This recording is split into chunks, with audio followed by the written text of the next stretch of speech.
¿Qué harías si supieras que te quedan pocas semanas de vida? Dos amigos Somos Martín y Santiago. van a hacer todo lo que esté en sus manos para construir el tiempo que les queda. Brazalete viajero está a punto de volver a destino. Pero Ay. Nos vemos después. Una ficción sonora de Estudio 80 sobre viajes en el tiempo. Ya disponible en sus plataformas preferidas de podcast. Nerds.rat 99% completado. 100% completado. Actualización finalizada. La guía falopa del espacio-tiempo.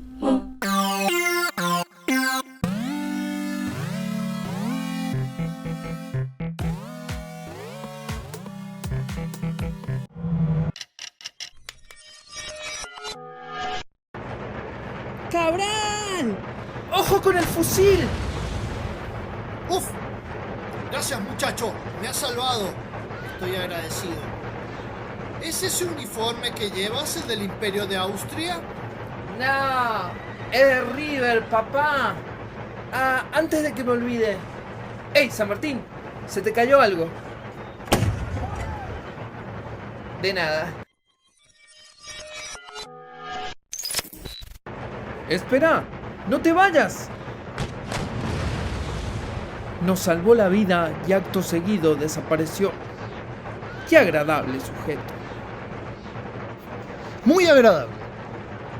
No sé dónde está ese imperio llamado River, pero no me gustan sus colores. El azul y el dorado le sentarían mucho mejor. Se nota que no es un imperio lo suficientemente grande. ¡Cabral! ¡No bajes la guardia, que estamos en batalla! ¡Ah, cierto! ¡No! ¡Me han dado! ¡Cabral! ¡Me han dado! ¡Señor San Martín! Oh, también me han dado a mí. Si vamos a morir, moriremos juntos. Podremos morir, pero no morirán nuestros ideales. ¡Que viva la patria, carajo! ¡Aguante, boquita! ¿Qué? No importa. ¡Que viva la revolución! ¡Que viva!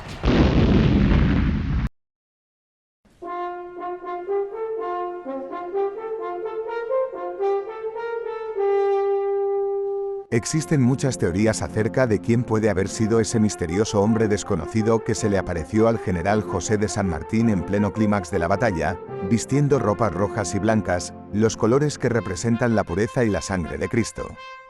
Los más religiosos piensan que en lugar de una franja blanca se trataba de una franja amarilla, lo que confirmaría que estaban ante la presencia del mismísimo ángel de la hispanidad, en persona.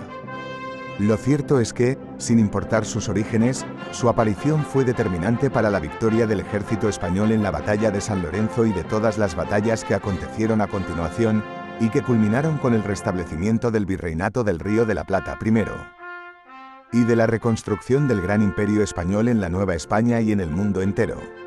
Y es en honor a ese acontecimiento que cada 3 de febrero se celebra el Día de la República Ibérica del Río de la Plata. Así terminamos esta lección de historia. Les habla su anfitrión en las narraciones. Mi nombre es Ramiro Narra. No olviden suscribirse y presionar la campanilla. ¡Y que viva España! ¡Olé! Ya sea en una línea temporal dinámica o en un sistema de líneas temporales paralelas, modificar un punto del pasado puede dar lugar a una serie de acontecimientos consecutivos que modifiquen para siempre la historia de la humanidad. El planteamiento de estos escenarios es lo que se conoce como ucronía. La guía falopa del espacio-tiempo. Hola a todo el mundo, cualquiera que sea la hora de tu reloj. Bienvenidos a otro episodio de la guía falopa del espacio-tiempo, el primer episodio de nuestra segunda temporada. Mi nombre es Paul Noguerol, también conocido como Mosca Covalente, y a mi lado está Mariano. ¿Cómo andás, Mariano? Hola, Paul, estoy muy bien muy contento de arrancar una segunda temporada con este tema, además que es bastante de mi agrado también. Flashearla con esto siempre es como, nada, charlas de sobremesa nerds. Como la típica, ¿quién gana o qué hubiera pasado si? Bueno, sí. A mí personalmente me gusta mucho más el que hubiera pasado sí. El quién gana me resulta un poco aburrido. Por esas discusiones de que si gana Hulk o el Capitán América, no sé qué, es como... No nos metamos en el tema, pero ya creo que hay una generalización que ya todo el mundo sabe que tiene que ver con el guión. Pero bueno, metámonos en el tema, Paul. ¿De qué vamos a hablar hoy día?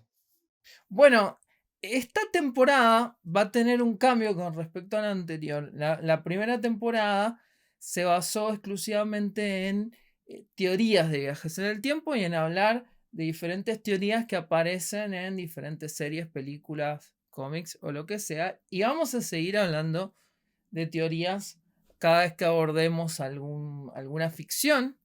Pero esta segunda temporada no vamos a hablar de teorías, no va a estar cargada, no va a estar tan cargada teóricamente, sino que vamos a hablar de temáticas o de géneros que tienen que ver con los viajes en el tiempo, ¿sí? Con diferentes maneras de lidiar con el tiempo, que es básicamente lo que hacen los viajes en el tiempo en la ficción. Y esta vez nos va a tocar hablar de ucronías, como ya se habrán dado cuenta.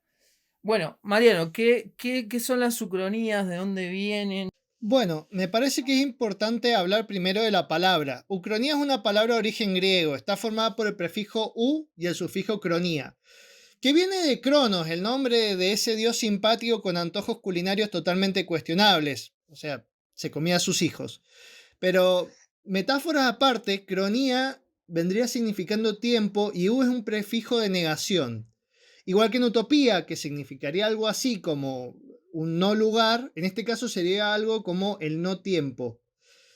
Se utiliza la palabra ucronía para plantear un tiempo que no es el nuestro, en el que los hechos históricos pasaron de otra forma, tomaron otro rumbo. Es algo así como cuando pensás en el sabor de esa torta de chocolate que venías guardando celosamente en la heladera y que se comió tu hermano un arranque de gula y falta de consideración sobre tus necesidades de guardar comida para degustar más tarde. Claro que cuando estamos hablando de ucronía, estamos hablando a escalas históricas. Bien, una escala un poco más grande. Sí, independientemente de cómo lo hayas sentido. Bueno, habitualmente se considera que el libro que da origen formal a la especulación contrafáctica histórica, no sé si lo estás viendo y me ayudas a pronunciarlo, Paul. If it had happened otherwise, Lapses into Imaginary History, que sería como, pasó de otra manera, lapsos en la historia imaginaria. Que es de la preparó J.C. Squire. Bueno, en este volumen hay muchos ensayos de personas reconocidas como Winston Churchill, por ejemplo, quien especulaba que hubiese pasado si el general Lee no hubiese ganado la batalla de Gettysburg. O Chesterton, que reflexiona sobre qué hubiese pasado si don Juan de Austria se hubiese casado con María, reina de Escocia. Entonces, como podemos apreciar, esto no tiene tanto que ver con la literatura, sino que suele entrar un poco más en el campo de la historia. Lo que pasó es que la ciencia ficción se apropió de esta narrativa y este tópico de imaginar tiempos alternos. Sí, yo creo que la ucronía al principio como idea, como un procedimiento de imaginar escenarios históricos alternativos, existe desde hace un montón, ¿sí? Incluso hay en la época de los romanos, de Tito Livio, existe una ucronía. Incluso desde antes de que tuviera nombre, el concepto existe como una operación, o sea, es una manera de pensar la historia que existe desde hace muchísimo tiempo, pero no adquiere nombre recién como en el siglo XVIII, XIX, esa idea de la ucronía justamente basada en la utopía de Tomás Moro, y recién como operación histórica consciente aparece con este libro que vos mencionás, y la ciencia ficción le va a dar una estructura narrativa. ¿no? Ya contar un tipo de historias que van a ser ucrónicas o van a ser ucronías. Claro. Pensemos que, en cierto modo, el hecho de que se considere ciencia ficción o que la ciencia ficción lo haya tomado, tiene que ver más que todo con cuál es digamos, cuál es la intención con la que se va a hacer. Entonces, más allá de que sigue siendo en parte político, hay que tener en cuenta que cuando estamos hablando de literatura, la política y lo que vos estás intentando mostrar no es el punto central, sino que cuando estamos hablando de literatura se busca también lo que se llamaría un goce estético, digamos. Se busca despertar diferentes emociones a partir de una obra escrita. Sí, es algo que excede lo puramente político, pero elegir un cierto momento histórico que vos querés que suceda de otra forma es un acto político de por sí. O sea, no nos escapamos de la política de ninguna forma. Sí, es ineludible. A ver, pongamos un ejemplo. ¿Por qué es ineludible la política con las ucronías? Si nosotros planteamos una obra donde, no sé, Perón es asesinado o muere en un choque de tránsito antes de que llegue a la presidencia por primera vez, dependiendo de cuál va a ser nuestra visión política, podemos imaginarnos una Argentina futurista con autos voladores o un desierto al estilo Mad Max. Y eso va a depender de cuál es la visión política que nosotros tengamos. También podríamos plantear una obra donde la Argentina sigue exactamente igual con algunas diferencias. Pero bueno, también es importante delimitar qué es lo que vamos a considerar una ucronía. Porque, por ejemplo, si planteamos una historia en el mundo contemporáneo, pero hay una logia nerd que domina el mundo, ¿es una ucronía? ¿O una que está ambientada en un universo indeterminado, en un mundo indeterminado? Bueno, vamos a considerar que ucronía es cuando se plantea un punto de divergencia específico. ¿Cuál sería el punto de divergencia? Cuando nosotros hablamos de ucronía, que estamos hablando de caminos del tiempo alternos, se habla de punto de divergencia, que es el momento donde vamos a hacer el cambio. En el ejemplo que yo les puse, por ejemplo, Perón muere en un accidente de tránsito. Ese es el punto el punto de divergencia. ¿Sí? A ese punto en la ciencia ficción también se le dice el punto Jombar, que es el punto, está basado en una novela que se llama The Legion of Time, La Legión del Tiempo, de Jack Williamson, una novela bien pulp de, digamos, de la época de los años 30, o sea, salió en 1938 en forma de fascículos y después en 1952 la coleccionan como un libro. Y bueno, básicamente cuenta la historia de un personaje que viaja en el tiempo y termina modificando un punto que lo transforma en el líder de una civilización utópica. Entonces, mucha gente lo llama el punto Jombar a este punto, o si no, puede ser también, o sea, este muchacho se llama John Barr, entonces se transforma en la civilización utópica que se crea, es la civilización John Barr, y por eso se termina llamando así el punto, que es el punto de divergencia que utilizan todas las ucronías. Para que piensen el punto de divergencia más popular de todos los lectores y escritores, el asesinato de Hitler. Que ya lo hemos nombrado muchas veces. Bueno, el asesinato de Hitler suele ser un punto de divergencia. La Segunda Guerra Mundial en general también es un punto de divergencia muy popular. Si queremos clasificarlas, según Luis Pestarini, que es una de nuestras principales bibliografías para este programa, que escribió un artículo sobre las ucronías argentinas, hay tres tipos de ucronía. Primero, la ucronía pura, que es un punto de divergencia claro. Por ejemplo, matamos a Hitler, ¿se muere San Martín o no vas con esa remera de Pokémon a la entrevista de trabajo? O sea, planteamos que hay algo puntual que cambió. Después tenemos una ucronía mixta, que es, tenemos un mismo punto de divergencia, pero tenemos varios universos diferentes que conviven en líneas de tiempo que no se tocan o se tocan muy poco dependiendo de la obra. Y después tenemos un tercer tipo de ucronía que está centrado en un punto de divergencia y nos va a narrar principalmente eso.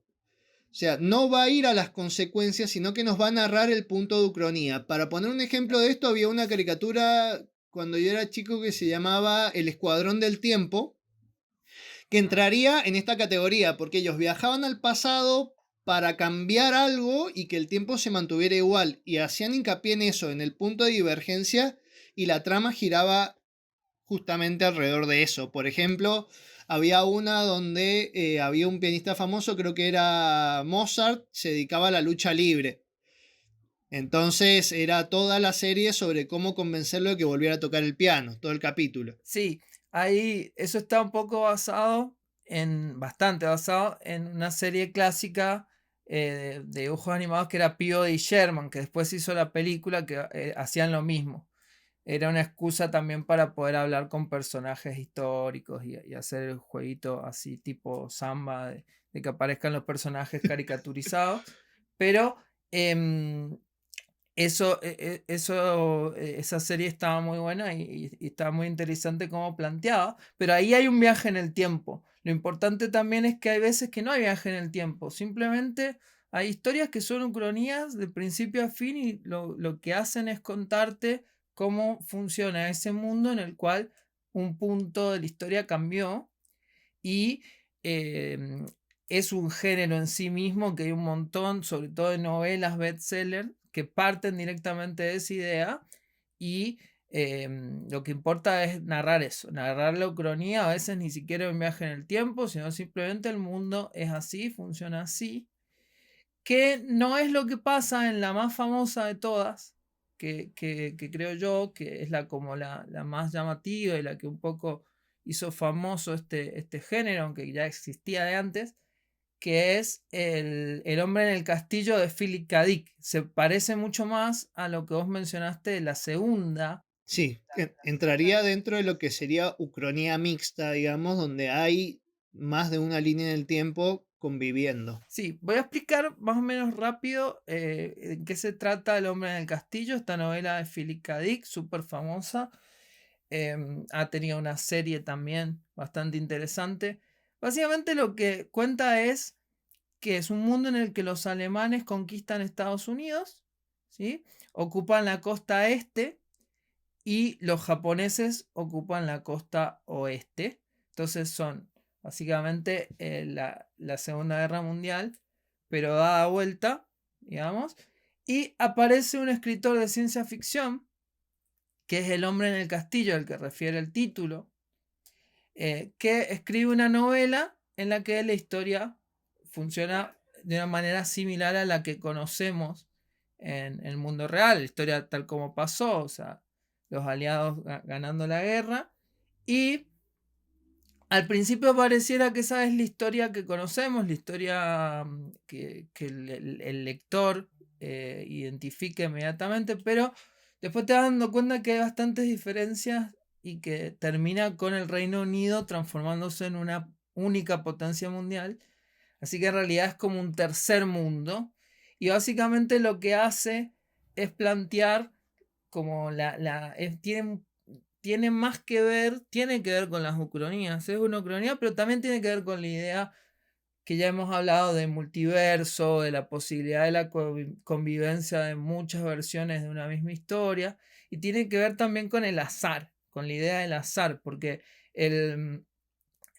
tanto Philip Dick al escribir la novela como el escritor que aparece dentro de la novela, que encima el escritor escribe una novela en la cual, o sea, ya lo hemos mencionado, esa novela cuenta la historia de otra forma que es parecida a la historia que realmente pasó. Ambos escritores, el ficcional y el real, utilizaron el I Ching, que es como un libro, es un libro que de cierta manera se utiliza para la adivinación, para predecir el futuro dentro de la cultura china. Entonces, Dick lo utilizó para escribir y también personajes dentro de la novela y hasta el mismo escritor dicen que utilizan este libro para poder escribir la historia. Entonces, lo que sucede termina estando condicionado por el azar, tanto lo que el tipo escribe, lo que Dick escribe, como lo que va pasando lo que hacen los personajes dentro de la obra. Entonces por eso termina siendo más una historia sobre el azar y sobre las diferentes condiciones de la historia, las diferentes cosas que pueden pasar y lo azaroso que es todo, más que el desarrollo de esa ucronía en particular de una Segunda Guerra Mundial dada vuelta, que es lo que por ahí le pasa a mucha gente que quiere leer ese libro esperando eso y se encuentra con otra cosa. Pero vos sabés que hay otras obras que nos muestran ese devenir temporal donde la Segunda Guerra pasa de un modo diferente, pero la obra más famosa no es de libros, sino que es de videojuegos. Y ahora está la final del Mundial, así que ¿qué te parece si vamos? A mí me parece que está muy bien antes de pasar al próximo bloque, veamos qué onda con el Mundial. Y los esclavos del mundo responden al dominio mundial español. Así es, señoras y señores. Con el canto de la magnífica Lola, se da inicio a la final de la Copa Española Universal. ¡Fuera cipayos! Polo, hermanos, unámonos en revolución. Cuando la patria está en peligro, todo está permitido, excepto no defenderla. Me cae bien esa chica. ¿La conoces? Sí, recién estuvimos hablando de Dragon Ball. Es la única persona que conozco que le dice jame jame ja a la onda vital. No lo puedo creer. Hay que ir a hablarle. Che, vos, ¿por qué sos tan combativa? Bien, yo es que tengo un canal de YouTube sobre historia. Ah, es Algieva. Estoy totalmente de acuerdo con vos en eso de la revolución, pero antes de enfrentarte a un ejército de godos vos sola, ¿no querés venirte a grabar un episodio de nuestro podcast? No estoy segura de que ustedes sean tan confiables. A ver, los voy a poner a prueba. ¿Cuál es el pronombre personal de la segunda persona del plural? Ustedes. Ah, bueno, listo, ya está, me convencieron, vamos. Bueno, estamos acá con Algieva. ¿Qué tal? Hola, ¿cómo andás? Hola chicos, gracias por invitarme, ¿cómo andan? Muy bien, muy bien. Es un gusto tenerte acá para hablar Bueno. de fichines. De jueguito, que bueno, es medio, suena feo decir jueguitos porque el que se dedica a hacer videojuegos le dice, no le digas jueguito porque suena despectivo, pero dale, sí jueguito, entre nosotros podemos decirlo. Es el nombre popular. Bueno, vamos a Claro, hablar. claro. Atención, a continuación puede que escuche un solapamiento de líneas temporales alternas. Afortunadamente, son pocas y prácticamente iguales entre sí. Prefiera ignorarlas. Vamos a hablar de ucronías y también de jueguitos, ¿no? De videojuegos relacionados con las ucronías. Le podemos decir jueguitos por la cercanía emocional que tenemos con el medio. Claro. Sí, obvio. Sí, obvio. Primero, nada, quiero que cuentes un poco de vos, a qué te dedicas, qué haces y qué relación tenés con la historia y bueno, Bien, y bien. con la ucronía y con los videojuegos y otras expresiones que tengan que ver con la ucronía. Bien. Bueno, antes que nada, yo soy profe de historia, me recibí en la Universidad Nacional de Rosario en el 2017 y actualmente estoy haciendo, vos me dijiste un PhD, estoy haciendo un doctorado en historia, pero en Mar del Plata, no en Estados Unidos, pero bueno. Te digan, ¿por qué? Siempre digo lo mismo, ¿por qué una chica en Rosario está haciendo un doctorado en Mar del Plata? ¿Viste? Que está como 8 horas de viaje. Y es porque ahí hay un grupo de investigación en historia de videojuegos, o sea, un grupo de estudiantes como yo que le encanta juntarse a investigar sobre jueguitos y cómo eso se relaciona con la historia, sí. Mariano puso una cara sorprendida, pero sí, estamos en las sombras, pero estamos. Pasa que, bueno, a medida que fui haciendo la carrera me empecé a interesar por la pertinencia de estudiar los videojuegos históricos, por ejemplo, no sé, estudiaba teoría política, Maquiavelo, después iba a jugar a Assassin's Creed y decía, no, ahí está Maquiavelo. Y entonces llega un momento que uno relaciona, ¿viste? Y en el 2018 empecé a leer sobre Game Studies, que es la corriente de las humanidades digitales que estudia los videojuegos en tanto productos sociales y culturales, que tiene una rama que son los Historical Game Studies, que estudia los videojuegos históricos, y dije, bueno, ahí empecé a hacer cruce y que había para elaborar una banda, Y mientras tanto empecé a ir a jams de videojuegos, como en la parte narrativa, porque era la típica de no sé programar, no sé dibujar, no sé hacer música. ¿Qué hago? Bueno, escribo. No conocía lo que era el game design, que después lo conocí y empecé a estudiar. Y bueno, entonces empezó por ese lado mi intervención en los juegos, por el lado académico y después por el lado game dev. Así que bueno, al día de hoy hago contenido para mi canal, Aljiba Nerdidades Históricas. Si me quiero buscar todas las redes, @aljiba15, ahí sí lo puse más fácil. Hago contenido cada tanto porque tiempo, y bueno, porque poco tiempo.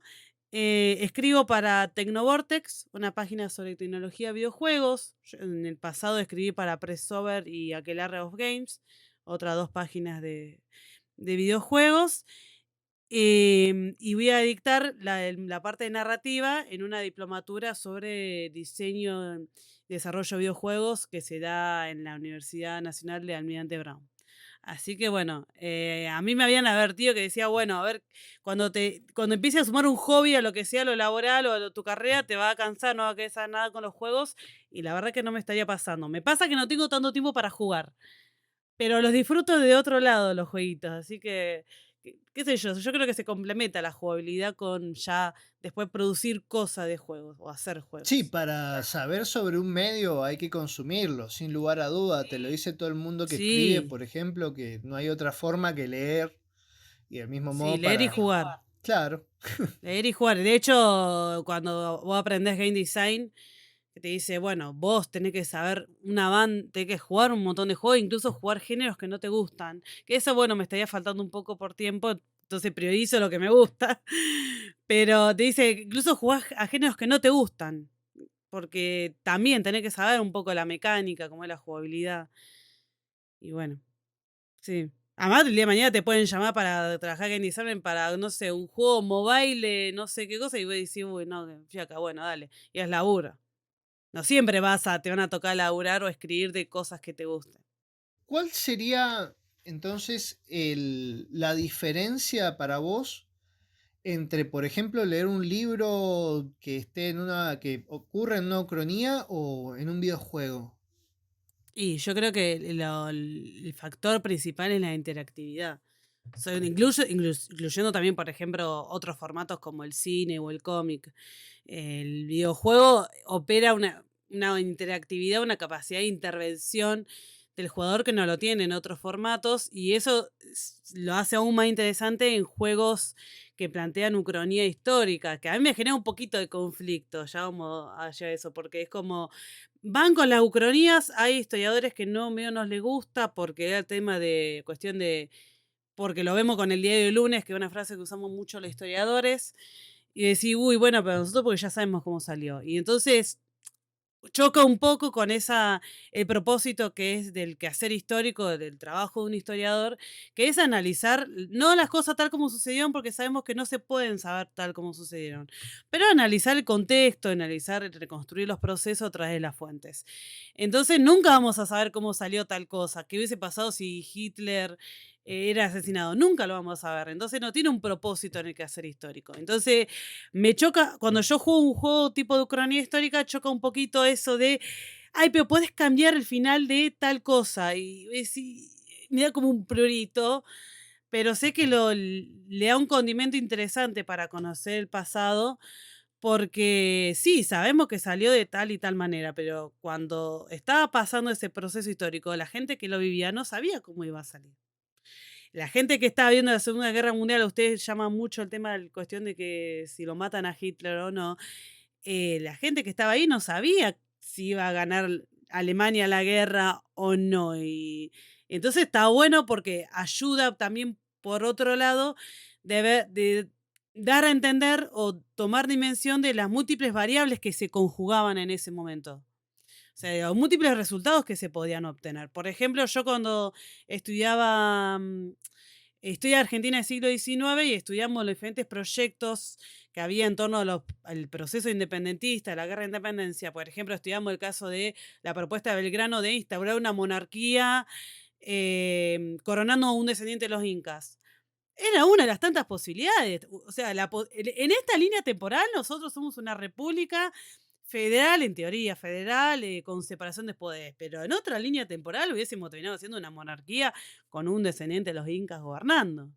Y era una posibilidad. Y entonces está bueno, volviendo al tema de los videojuegos, pensar, que te ponga a pensar en esas múltiples variables de lo que pudo haber sido, porque yo creo que la ucronía juega mucho con eso, con lo que pudo haber sido. Y que muchas veces tiene un tinte, como nombran algunos autores, el tema de la nostalgia, de lo que pudo haber sido y no fue, o de lo lo que nos salvamos. Que bueno, ya me sigo hablando, si tienen preguntas, porque yo sigo a Vos ellos. dale. No, digo, Está re bien, si querés seguir hablando no tenemos problema. no, pero tirame preguntas, por favor, porque no quiero monopolizar. No. Me llamaron la atención varias cosas de las que dijiste. Entre otras, por ejemplo, ¿conoces o sabés de juegos que te permitan, digamos, participar de la ucronía y cambiar el devenir histórico? Sí, hay una banda, por ejemplo, Wolfenstein. Wolfenstein, hablando del tema nazismo, justamente te plantea la cuestión de cómo es un estado totalitario cuando si hubiese ganado el nazismo y cómo el protagonista tiene que luchar contra ese régimen opresor. O, por ejemplo, a mí mi ucronía lúdica favorita es la de Fallout. A mí me encanta cómo usted dice en el punto de divergencia. Que bueno, Fallout viene siendo, te plantea una línea temporal que viene siendo como la conocemos, la década de los 50, piripi, cómo queda todo el orden mundial después de la Segunda Guerra, y en un momento hay un punto de divergencia que se desarrolla un cierto tipo de tecnología que dispara el desarrollo tecnológico y te plantea un orden geopolítico totalmente diferente, que es, bueno, China y Estados Unidos disputándose el dominio. Pues no es muy lejano lo que está pasando hoy en día, pero bueno. Pero con un final totalmente diferente, que es un apocalipsis nuclear. Y está bueno porque lo plantean, por ejemplo, cuando se habla de ucronías, es decir, sobre todo en cuestiones de ficción, ya sea en videojuegos, cine, qué sé yo, hay dos cuestiones que salen. El tema de lo apocalíptico, Fallout lo tiene, y el tema de la cuestión de lo totalitario. La mayoría de las ucronías hablan de eso, de que hubo un apocalipsis o de que el nazismo ganó. ¿Sí? Y ahí está bueno pensar también, decir, che, qué bueno que estamos en esta línea temporal en la cual el nazismo no ganó. Y lo que iba a decir es Está que eso se relaciona con una frase que ya usamos en el podcast, que la sacamos de TV Drops, que decía la gente positiva piensa que vivimos en el mejor de los universos posibles, la gente negativa teme mucho que así sea. Sí, Y creo que también tiene mucho que ver con el pensamiento que tenemos hoy en día de que no se suele especular sobre una posibilidad que sea mejor que la que tenemos. Y claro. casi siempre todas las alternativas políticas, económicas o históricas terminan siempre en totalitarismo. Es como que... Sí, parece un eterno retorno, sí. Creo que también lo que pasa con las ucronías, o sea, se pueden hacer un montón de cosas con las ucronías, no es lo único que pasa, pero por lo que estás diciendo, quizás a veces tiene como un subtexto conservador o de alivio, Sí. de alivio de decir, bueno, nuestra realidad no es esta que estamos presentando acá, por suerte, y medio que reafirmás digamos, esa afectividad que sentís por tu presente y por las cosas que pasaron como vos conocés. Sí. Hay un historiador que se llama, me voy a fijar en Machete porque yo soy mala para acordarme fecha, ¿no? O sea, típico historiador que no se acuerda de fechas, pero hay un historiador que se llama François Hartog, que habla de presentismo. Él utiliza el concepto de presentismo para hablar del hartazgo que tiene la gente, que no se puede encontrar con el pasado ni con el futuro, y que da cuenta de un presente estancado, sobre todo más con el tema después de la caída del muro, de la caída de la Unión Soviética, el tema de la cuestión de la posmodernidad, ¿no? Entonces, en base a eso, hay otro autor, Bauman, que habla de retrotopía, que es una utopía del pasado. Ustedes recién nombraron el caso de Tomás Moro, cuestión de la utopía como mirando hacia el futuro, y cómo hasta, no sé, hasta la 80, 90, que caen muchas cuestiones ideológicas y llega la posmodernidad, la utopía era mirar al futuro, y hoy en día, con este concepto de retrotopía, podemos pensar en la cuestión también de lo nostálgico y cómo la retrotopía mirando hacia el pasado. lo que fuimos y ya no somos, mirá lo que pudimos ser y ya no somos. Entonces, en ese sentido, la ucronía puede jugar en ambos lados, por una cuestión nostálgica de, che, mirá esto que éramos o que nos perdimos de ser, o también una cuestión de alivio de, che, qué bueno que no caímos en esto, ¿no? Pero bueno, Venegas Ramos es un historiador que analiza un montón, es un referente en cuestión de videojuego histórico. Él rescata la cuestión de la ucronía para pensar en las múltiples causalidades de por qué estamos donde estamos, o las múltiples variables que se conjugan por el cual se desarrolla un proceso histórico. Es decir, por ejemplo, recién un caso que yo nombraba de los diferentes proyectos de país que teníamos cuando se está desarrollando la independencia, por ejemplo. Bien, genial. Y tengo una pregunta con respecto a... Estuvimos hablando un poco de las ucronías y es bastante curioso porque por alguna razón las ucronías son, a mi parecer, mucho más populares, por ejemplo, en los videojuegos que en la literatura. Sí. Porque tenemos... Sí, eso te quería preguntar también, o sea, ¿por qué pensás que se cuentan tantas ucronías en forma de videojuego? ¿Qué resulta atractivo plantear un videojuego en un escenario? Que básicamente es eso, ¿no? En los videojuegos se habla mucho de crear escenarios y que esos escenarios sean ucrónicos. ¿Por qué pensás que es así? Yo creo que primero por la cuestión de la interactividad que permite que el jugador tiene como más agencia, tiene como más libertad para hacer cosas que solamente si estás leyendo un libro o viendo una peli. Entonces te permite, yo creo que da más pie o da más posibilidad para explorar el qué pasaría si o qué hubiese pasado si. Y además la cuestión, últimamente con los avances de los gráficos, los avances técnicos, te permite hacer un world building y una reconstrucción del game space, del espacio de juego mucho más elaborado, entonces te permite elaborar aún más esta cuestión de la ucronía. Entonces yo creo que te da más posibilidades, y además, por ejemplo, no sé, si hay un videojuego con diferentes finales, entonces vos decís, bueno, a ver, si yo hago esto o sigo tal paso, conseguís el final o tal ending, el ending bueno o el ending malo, ¿no? Yo creo que permite esa libertad al jugador. Sí, a mí me parece que eso está interesante porque vos nombraste Fallout. Y es muy interesante porque Fallout, hacer un juego de rol que te permite tomar muchas decisiones, es interesante porque no solamente explorás la ucronía, sino que también tomás decisiones al respecto. Entonces, no es Sí. solamente qué es lo que hago en este tiempo diferente, sino, bueno, ¿qué voy a hacer al respecto? ¿Lo voy a hacer un mejor lugar? ¿O voy a Sí. detonar una bomba en este pueblo porque me pinta, porque me parece Sí. divertido? Sí, me vas a acordar de Fallout 3, la de cuando vos... ¿Cómo se llamaba el pueblo? El primer pueblo donde vas. Sí, no me Sí. acuerdo, yo lo he jugado poco porque tengo un problema con estos juegos que te dejan tomar demasiadas decisiones, me pierdo. Y es muy Sigo- RPG en ese sentido. Es muy mundo abierto, es muy todo, ¿viste? Sí, es Sí, como o que... si... Sí. El libre albedrío sí, me para ha- Mariano no es lo Sí, o si te lo alías con estresa. tal o cual facción, también. Claro. Y con respecto a lo que vos decís, explorar es interesante, por ejemplo, en un juego que no te deja control sobre tu entorno, pero que es muy interesante desde el punto de vista de esto que hablas de los gráficos y todo eso, es el Wolfenstein. Sí, sí, Wolfenstein no lo jugué mucho, sé un poco de nada, pero me plantea un montón ese tema, ¿viste? Un mundo donde, como en el actual, pero que ganaron los nazis, y bueno. Pero también, por ejemplo, está bueno pensar, a mí me gusta más Assassin's Creed, te podría decir que tiene una especie de ucronía, porque en esa saga los templarios no fueron eliminados de raíz. O sea, sucede la cuestión de la quema de los templarios con su maestre, que era Jacques de Molay, pero sobreviven y vuelven en forma de corporación maligna, o sea, Abstergo, y de hecho, o sea, también tenés los Assassins, los Hayashins, que también sobreviven en forma de orden y decís, chao. O sea, te toman dos cuestiones que pasaron en realidad, que existían los Hayashis, existían los templarios, pero te lo intensifican y te lo estiran, obviamente, porque, bueno, hay que seguir sacando juego. Pero bueno. Pero además, por ejemplo, vos podés elegir cómo termina o no. Por ejemplo, hay un artículo de Wikipedia de César, creo que era de... ¿Quién era el más joven? Si era el Paro, el hijo. César Borgia, creo que era el hijo, que le escribía y decía, bueno, murió siendo asesinado por ese auditorio. No, entonces te cambia ciertos hechos, o sea, por ejemplo, te ponen personajes históricos que existieron de verdad, pero te los cambian, por ejemplo, que tal fue asesinado por el protagonista, por ejemplo.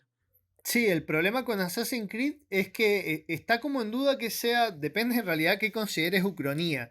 Según la clasificación que estamos viendo, por ahí el problema con Assassin's Creed es que habría que plantear un punto de divergencia Claro, y en realidad es como claro, es como claro, más una sí, historia sí. alterna. Está buenísimo lo que han hecho de Claro, la estoy reconstrucción alterno. histórica. Igual a mí me gustó. Yo jugué a los primeros, del 1 al 3, y me encantaba todo lo que habían hecho con la historia. Y eso no soy historiador, sino que me ponía ahí a investigar, Sí, a ver quién eran estos que aparecen en el juego, y es interesantísimo. sí, sí, mal. ¿Qué te iba a decir? Pero yo igual quiero hacer un comentario, porque ustedes recién planteaban eso de qué pasaría si lo matás a Hitler, y hace poco vi un posteo que me hizo acordar lo que ustedes habían planteado, que dice, robé una máquina de tiempo para poder matar a los tiranos y dictadores de la década pasada, pero cuando volví a mi época lo único que cambiaron fueron los nombres en los libros de historia. Y yo creo que, perdón que les tire, quizás con esto le tiro la ilusión abajo, pero yo creo que plantear de que si lo hubiesen matado a Hitler, viste la típica de decir, uy, vuelvo al pasado y mato a Hitler bebé, ¿por qué cuando es bebé?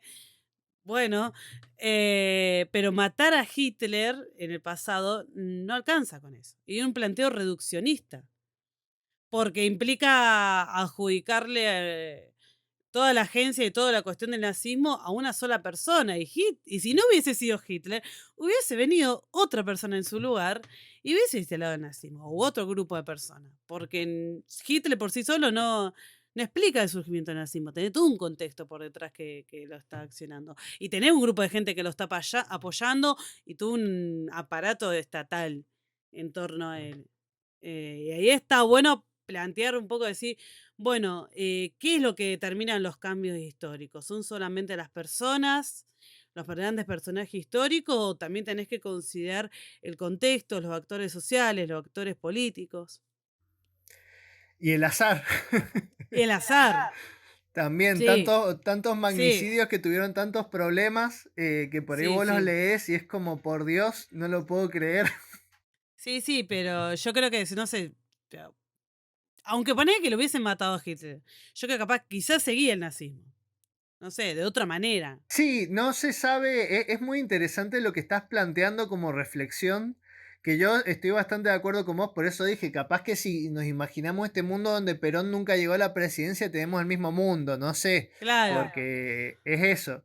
claro. Sí, la historia también tiende a repetirse, como ya mencionaste, y bueno, también está bueno pensar en estas ucronías, nos revelan la manera en la que pensamos, o sea, la manera de cómo condensamos en una sola persona un montón de cosas y dejamos de lado un montón de factores estructurales Claro, que, claro. que están más allá de un hecho específico. Por eso también A mí, creo, a mí me sí, hace. sí, sí. Ay, No, perdón, dale, te dale, interrumpí, dale, perdón. dale, anda. No, pero terminé No, no, digo que por eso también creo que por más de todos estos problemas que vos ya mencionaste que tienen que ver con la historiografía y con la historia, sigue siendo de cierta manera, o sea, seguís haciendo historia de otra forma, pero Claro, estás claro, lidiando con esos problemas. claro, claro. No, a lo que hoy, yo estaba leyendo el guión de ustedes de radioteatro, que es como en la línea temporal en la cual el punto de divergencia es que San Martín no es salvado por Cabral, o algo así era. Y yo no voy a tirar nombre ni nada, pero bueno, hay un videojuego que unos conocidos que estaban haciendo, que yo ayudé como asesor en historia, que plantea una ucronía que es tipo, ¿qué pasa si San Martín no es salvado por Cabral? No, spoiler, bueno, Argentina no solo se independiza de España, pero termina siendo colonizado por Inglaterra. Sí, Es medio que, falopa, medio falopa. es que Re la que no muy batalla, distinto. ¿Eh? esa batalla es terrible, terrible. Yo, Claro, pero. Sí, y ahí, pero igual te da para pensar, ¿qué pasa si San Martino no se salvaba? O sea. sí, a mí eh, me parece que con las ucronías pasa un poco que extrapolamos un poco cómo funciona la vida humana, digamos, del sí, humano a pie. Que a veces pasa y es algo que a mí me vuelve loco, que es como que, bueno, un día decidís tomarte otro micro o porque decidiste tal cosa, llegás tarde y eso te hace cruzarte de una persona que te hace replantear y de pronto como que tenés un montón de sí, ramificaciones por una decisión tonta, como, no sé, quedarme colgado viendo un video de YouTube, o todo lo contrario, decir, no, che, hoy día llego temprano porque quiero llegar temprano, para poner un ejemplo, pero hay un montón de pequeñas decisiones que tomamos en la vida que al final termina en ramificaciones que ni sospechábamos, y creo que la ucronía es extrapolar eso. Sí. Cuando hablamos de multiversos, hablamos un poco también de eso, de cómo te genera una sensación un poco de calma o de tranquilidad saber que pensar que hay ramificaciones de lo que hacemos, entonces decir, bueno, me equivoqué acá, pero en otra temporalidad, en otra línea de tiempo no. Entonces eso me genera una calma. Pero lo de la ucronía es como darle mucha entidad a una de esas líneas, o sea, darle o sea, volverlo como una hipérbole, exagerar muchísimo una de las cosas que podrían haber pasado y las cosas, eso que vos elegís, esa línea temporal habla muchísimo de vos, ¿no? Y cómo lidias con eso. Sí, me hace acordar a. No es una ucronía histórica, pero ustedes juegan Bioshock Infinity. Que No, es tipo. yo jugué un poco el No, primero. es falopa en cuanto a las diferentes líneas temporales y multiverso. Es como, el final, bueno, decís, ¿qué está pasando acá? Pero como, no, si te digo te spoileo, jugalo. Jugalo, pero que juega mucho con eso de qué pasa si vuelvo y si no, y mi otro yo que está haciendo. No te voy a tirar más porque jugalo. Bien, sí, Jugalo, nos jugalo. imaginábamos, no lo habíamos jugado, pero nos imaginamos que tenía algo que Sí. ver con eso.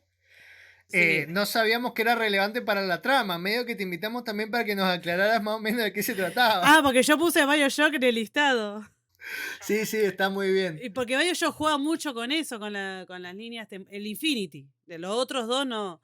Pero el Infinity juega mucho con eso. No les quiero decir más porque capaz que le spoileo. No, está bien porque además tenemos muchas quejas de los oyentes que les spoileamos cosas, así que dejémoslo ahí. Ay, buenísimo. Ay, buenísimo.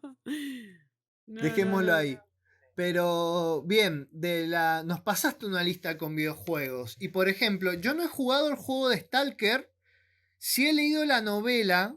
Tengo que leerla, la novela. Es Hay una muy peli, buena. hay una peli soviética. Sí, la peli también vi grandes partes, pero me quedé dormido. Tengo que terminarla de Porque ver. es típica peli rusa lentísima. No, es película así, mirando, creo que tenés un cuadro de los tipos andando en tren y teniendo diálogos trascendentales sobre los deseos ahí y la cámara ahí y va yendo, o sea, es lentísima, flashera lenta. también, y me quedé con ganas de verla porque además me gusta en cierto modo ese cine, pero en el momento me quedé dormido. Estamos sí. hablando entonces de la de Tarkovsky, ¿no?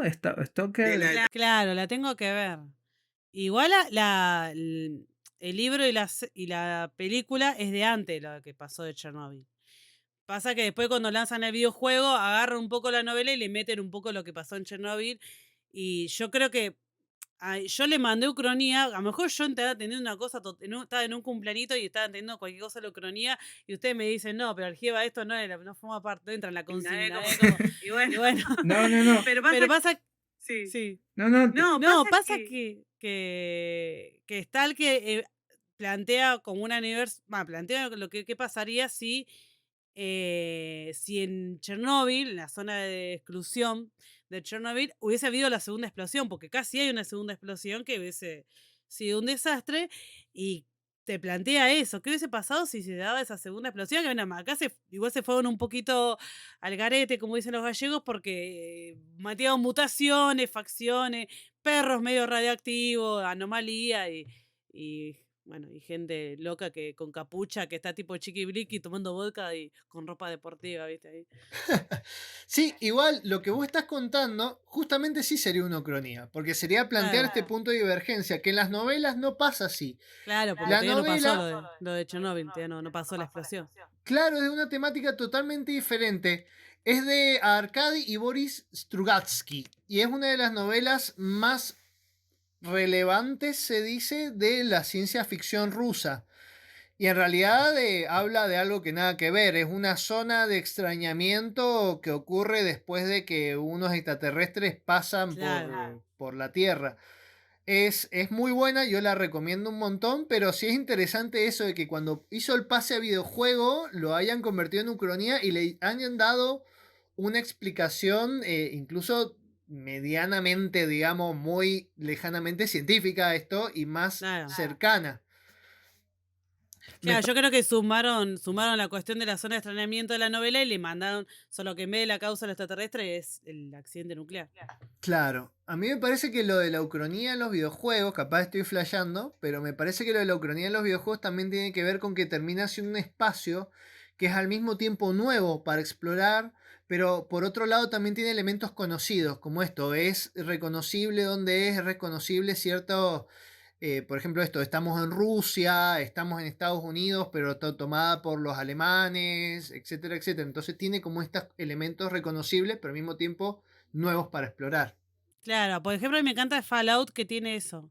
Tiene la cuestión de la estética de los 50, pero con cosas de tecnología, con armas de láser. Entonces, yo creo que eso ayuda muchísimo con ellos. Si ya no vamos a cuestión de diseño de videojuegos, te da mucho para laburar en la cuestión de world building, de desarrollar un mundo, de desarrollar una estética, que muchas veces el atractivo de un videojuego pasa por ahí. Entonces, también aporta un montón. Claro, relacionado con lo que vos decías más temprano, esta cuestión de la nostalgia o de la idea de que no tenemos un futuro y medio que quedamos anclados con el presente y con el pasado que nos va quedando. También creo que eso tiene que ver un poco con estos videojuegos ucrónicos, porque son estéticas, estas ucronías han creado estéticas bastante consolidadas, o sea, se afianzan en Sí. estéticas que están muy claras y que las puedes explorar, pero como jugador o muchas veces como lector o espectador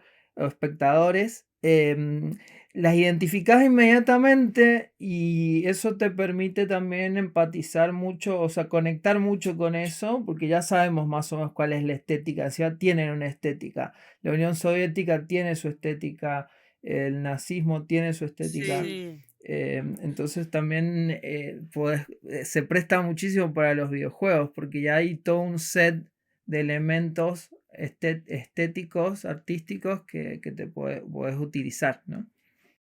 Sí, que eso pasa mucho. Vi un par de gameplay, no lo llegué a jugar porque no me da la PC, pero que yo lo puse en el listado. Atomic Heart, creo que se llama, el que salió este año, que te plantea también una especie de futuro eterno en el cual la Unión Soviética no cayó, se ultra desarrolló, creó una tecnología de la gran flauta y juega mucho con esa estética o de lo que es soviético o de lo que el mainstream o de estereotipo de lo que es soviético, porque muchas veces la estética de los videojuegos no usa tanto la cuestión de lo que es posta, che, esto es posta nazismo, sino que rescata ciertos elementos que uno asocia con tal, por ejemplo, o con el nazismo o con lo soviético, qué sé yo, que es más reconocible o explota más los estereotipos porque ayuda a generar más familiaridad y también más marketinero, porque a ver, convengamos que, bueno, pasa con los videojuegos, pasa con la peli, no dejan de ser productos de marketing y tienen que vender. Tienen que vender. Sí, Atomic Heart yo lo jugué un poco, pero lo dejé porque tenemos poco tiempo, así que hay que priorizar bien lo que uno juega también. ¿Viste qué pasa? Estamos en ese edad. Sí, Sí. estamos en esa donde tenemos que elegir a qué jueguito le vamos a meter ahora. Sí, Y sí. estéticamente lo que sí, digamos, el juego no me atrapó demasiado, pero estéticamente es una maravilla. Dicen que es bellísimo. Es bellísimo. Sí, sí, No. es una locura. Y también creo que está un poco esto bueno, si vamos a... No veo como que esté muy alejado de Wolfenstein desde el punto de vista de, bueno, nada, estamos Claro, acá, ganó Rusia, pero claro, está sí, todo sí. bien, pero no está todo bien. Claro, sí, sí, sí. Es como que te plantea también qué hubiese pasado si, o en un lado qué hubiese pasado si ganó Nazismo y por otro lado qué hubiese pasado si la Unión Soviética no hubiese caído. Claro, entonces, bueno, Sí. también tremendamente político también. Todo, yo Sí, creo que sí. todo videojuego es político. Hoy había un posteo que anduvo circulando que, bueno, me lo comentó Mosca, que decía, creo que es bait, yo soy mala, yo siempre agarro los bait, siempre me... Viste como el auto que se come los baches, yo me como todos los bait. Y entonces me caliento, me enojo, comento enojada, ¿viste? Despotrico en Twitter. Porque decía, gracias a todos esos videojuegos que no son políticos y le ponían a The Last of Us 2, vos no. Yo decía, flaco, todos los videojuegos son políticos. El videojuego es político. Toda creación cultural es política. Y acá, perdón, con esto hacen que ustedes pierdan quizás seguidores, ¿viste? De gente, de Ahí gente está. alérgica a lo político, pero no voy a decir lo contrario porque va en contra de mis convicciones. Pero es que en realidad es así, incluso el que parece más inocente, qué sé yo, si Sí, jugás el juego, a mí me encantan los juegos de Batman, por ejemplo, pero nada, o sea, seguís siendo Batman, que un un millonario que le va a pegar a los pobres, y también como te lo claro. representa eso el videojuego, digamos. Es una visión, obviamente que hay muchas visiones diferentes, porque los superhéroes, no vamos a entrar en eso, pero a lo que me refiero No, es que sí. hay una cuestión política. Sí, no, además es un dispositivo, digamos, que te pone en un personaje, te encarna en un personaje de digamos, rara vez, hay muchos tipos de juegos, ¿no? Pero muchas veces vos estás en un bando muy claro, o sea, te identificás con una persona y tenés enemigos claramente identificables en una gran cantidad de juegos, obviamente hay otros muchos que no.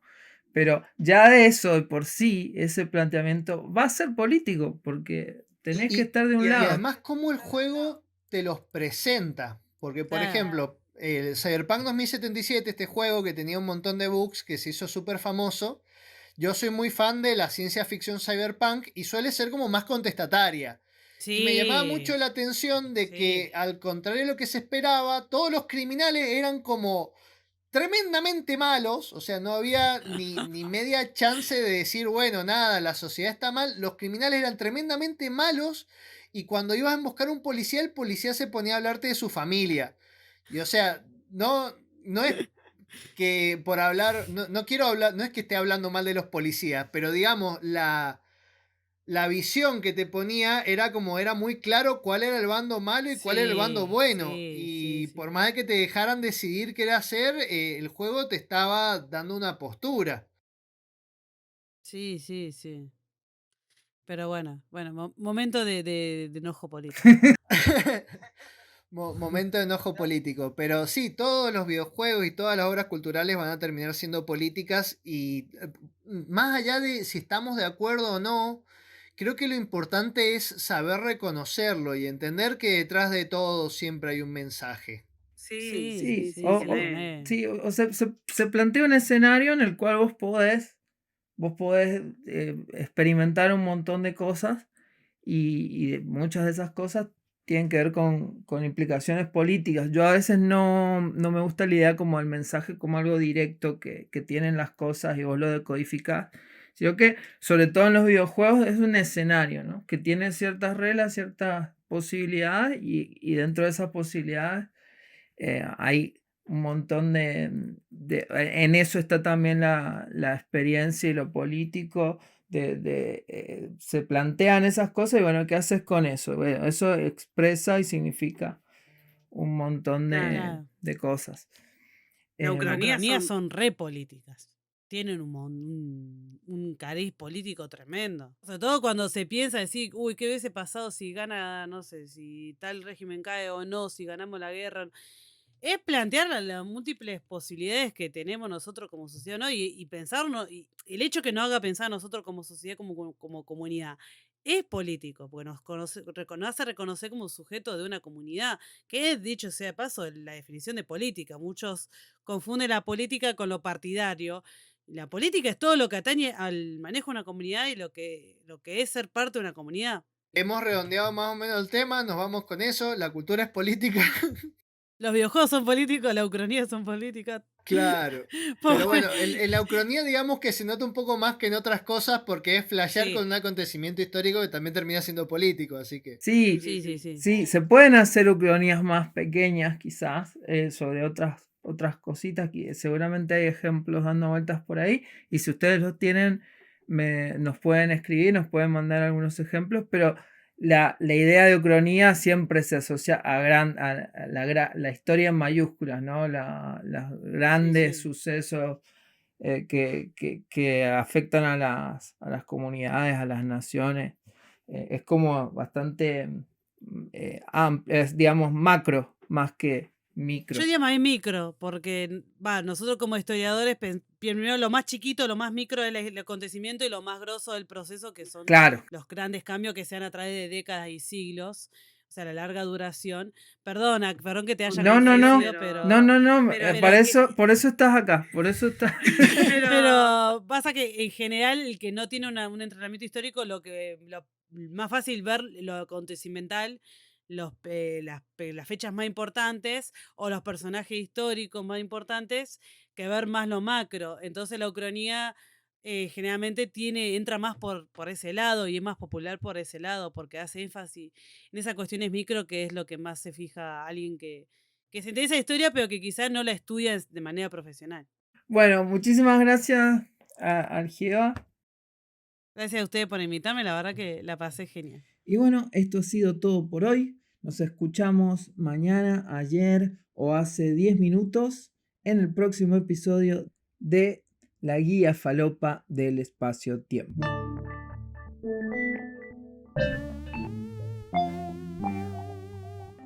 La Guía Falopa del Espacio-Tiempo es una producción de Nerds.ral. La producción es de Polo Derón y Mariano Rosales. La locución es de Angélica Jiménez. La edición Santiago Pereira. La música es de Polo Verón. El jingle es de Mariel Guillamón y la foto de portada de Paula Maneiro. Si te gusta lo que escuchaste, ponenos like, 5 estrellas y seguinos en Instagram como @laguiafalopa del espacio-tiempo, todo junto, y en Twitter como @laguiafalopa.